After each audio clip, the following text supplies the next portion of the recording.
Okay. I'm on a de facto gold standard now. Okay. One of the things I do as a sort of a thought exercise is calculate my income statement and my balance sheet in gram terms, which is to say, rather than keeping my books only in a floating abstraction called the US dollar, I've also taken to calculating my finances in grams of gold, which is interesting. I think the willingness of the political class to go on some sort of de facto gold standard is nil. The currency, what people in politics exist for, is power, naked power. And a gold standard would restrict their ability to counterfeit. It would restrict their ability to spend without borrowing against collateral. And the probability that anybody would wreck their life as much as a politician has to wreck his or her life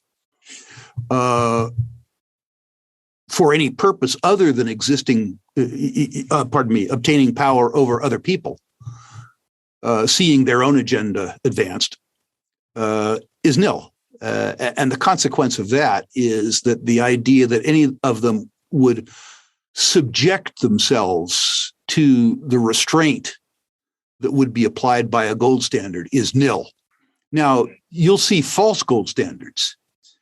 You will see countries that will likely base their currency on precious metals, tie them to precious metals over time.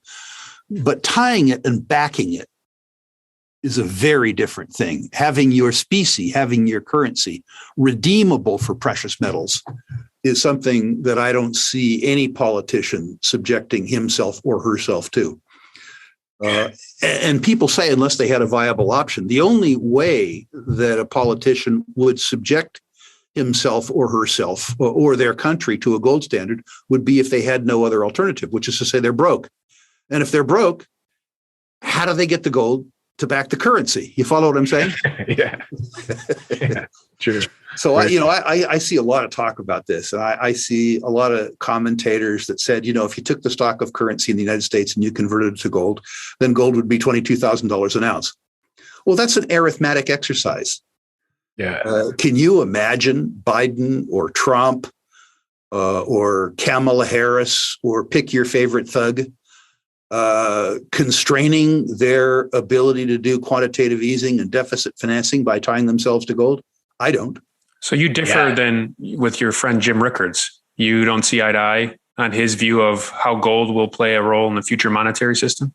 I don't. Not at the official level. I see myself, I mean, as you guys know, I'm starting a bank, or I'm backing Frank Trotter and the old Everbank guys at starting a bank. And we are going, among other things, to have gold-denominated certificates of deposit, and we're going to lend against gold. In that sense, I'm adopting a gold standard, my own gold standard.